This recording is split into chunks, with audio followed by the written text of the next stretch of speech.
we're back. Welcome to Fast Five, where our four panelists talk about 5 topics in 7 short minutes.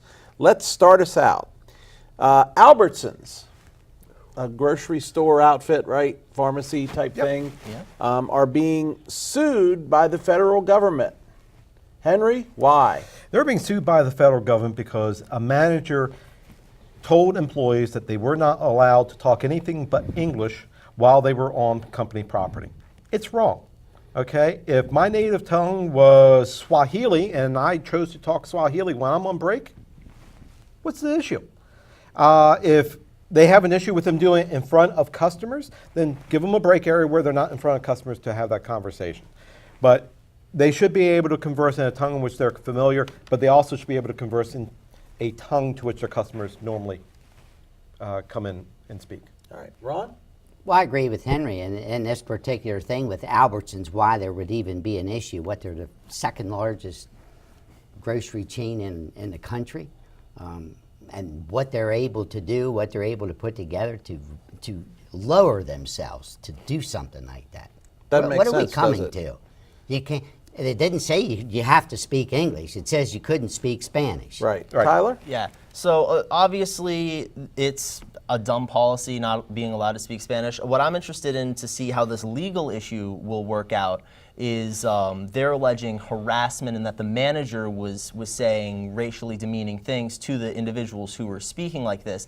It's probably not illegal to tell your workers when you're on the clock, when you're here in the building, you can only speak English. It's stupid, but it's not illegal. The harassment is where this case will probably hinge, which is what I'm going to be keeping an eye I think it's when they're on their personal break time. I think that's really where it hinges. Yeah, because if you're on a personal break, you should be able to Yeah. speak Pig Latin if you want. I hear you do that every once in a while. I do. think I'm A little bit earlier. I'm conversant in Pig Latin. All right, the Catholic League is calling for Ryan to fire his chief of staff because of alleged anti-Catholic comments. I'm going to start this out. Really?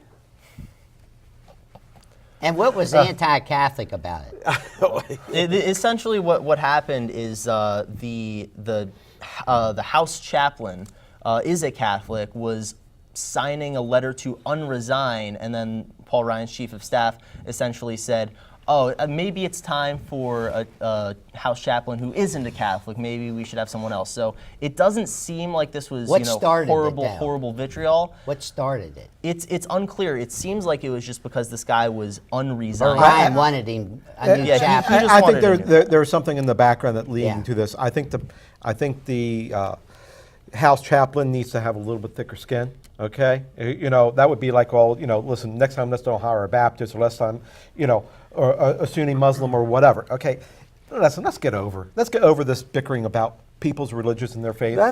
But that's all we do anymore, and I don't care whether it's religion or any other topic. All we do is, or education, all we do is bicker, right? We don't get anything done. It's not about helping the country or helping the state, and to a lesser extent about helping the locals, but it's about insulting or attacking the other guy. I don't think this is so severe that Paul Ryan needs to fire his chief of staff, but it is to the point. He hasn't really said anything about it. He should come out, make a statement, apologize. Well, I think he should drag him on the House floor and embarrass him and flog him, and then we can move forward. There you Oh go. my gosh, that seems somewhat severe, Henry. All right. Oh, wow.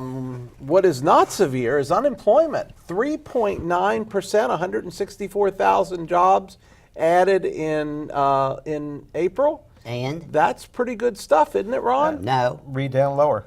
Yeah, keep on going. Keep on going. Okay, though we are getting people back to work, we are not getting people back to work at wages that are competitive. The wages have been stagnant. We need to, and that's going to probably address itself over the course of time. As unemployment has gone lower, now you're going to force the employers to spend more money. Yep. And I see that happening already. And you're going to be promoting a minimum wage up to 15 an hour. You won't have to if you have full employment.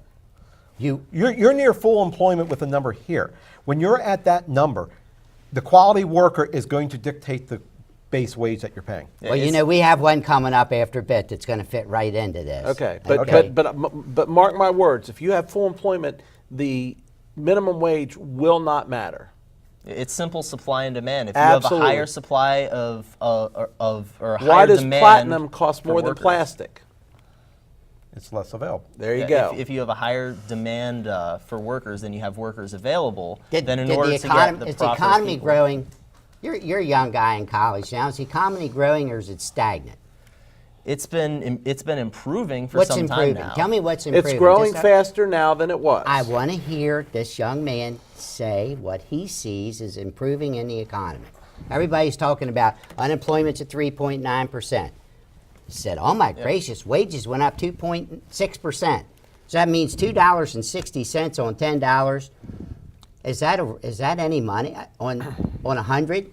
It's not a whole lot of money, but there are more people that are working. The stock market's going up. There are Who green benefits by shoots stock showing. market? Tell me, who benefits by stock market being at 27,000? You do. The stock- Everybody. How? The stock market's Oh, I'm really sure Anybody you're that well has a invested. health of the 401k, economy and anybody what that people has are doing. investments, a That lot means of if you're people. retired. How about the young No, people no, starting no, now? The people who no. are My college fund grows every time the market increases. Right. What, a I get a 529 little or what? A yeah, five- 529. I'll get a little text from my dad. I'm sitting, it's noon.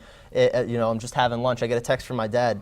Hey, your college fund's up $200 today, or something like that. Right, and then your price of gas went up, your oil price goes up, your And cost his of tuition living goes up because of government subsidies. and your everything else goes up. So what are we gaining? All And right, I don't see the economy. What you got next? Last topic.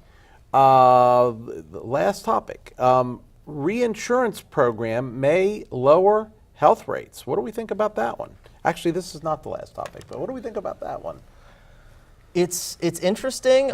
It's obviously a further testament to the failure of Obamacare to keep prices low, let people keep here their we go. insurance. I knew that was because coming. you've got the state having to come in and step up. Good on Maryland for trying to do something about it, but it's just another reminder that congressional Republicans failed to come up with a plan to repeal and replace Obamacare. But is this not possibly a shell game that we are doing? We're subsidizing the smaller insurance companies because they can't put a competitive enough product on the market because the cost of the Affordable Care Act has been growing out of proportion to the economy. So they're trying to shift money so that we can have the smaller insurers get back involved, but then the larger insurers who, one of them's Care First, they have a very large share of Maryland's market. They do. They get a little bit of kickback there to help lower what their burden is.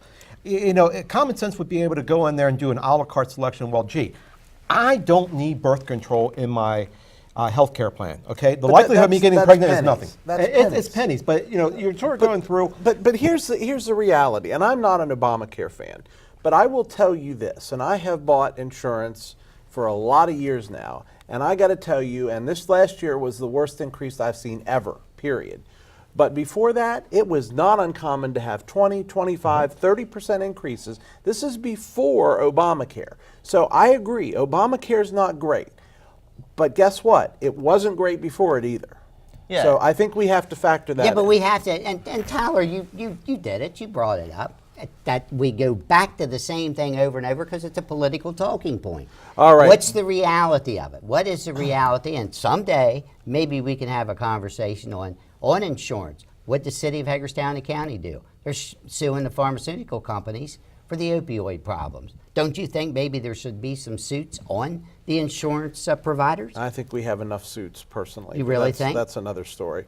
All right, here is the WTF segment for the week. Get your pizza delivery from JetBlue. Ron, what do you think of that one? I think it's a good idea if you live in Los Angeles. And there's only 350 pizzas going to be sold in a 3-day period. I get it, but still, that's, you want to talk about the greenhouse effect. Who did you just mention? Patsy's Pizza, which you didn't mention, and you also mentioned JetBlue. What a great PR move. Everybody in the United Everyone's States going to is talk hearing about it. Okay, you get JetBlue. Yeah, I mean, you get a New York pie delivered to, L.A. Fantastic. It gets us talking. We're talking about it right now. Yeah. So they got It their money worked. worth. Yeah. All right. And you got your money's worth of Fast Five because we're out of time. Coming up next, South Carolina abortion bill. Dead. We'll be back in 3 minutes.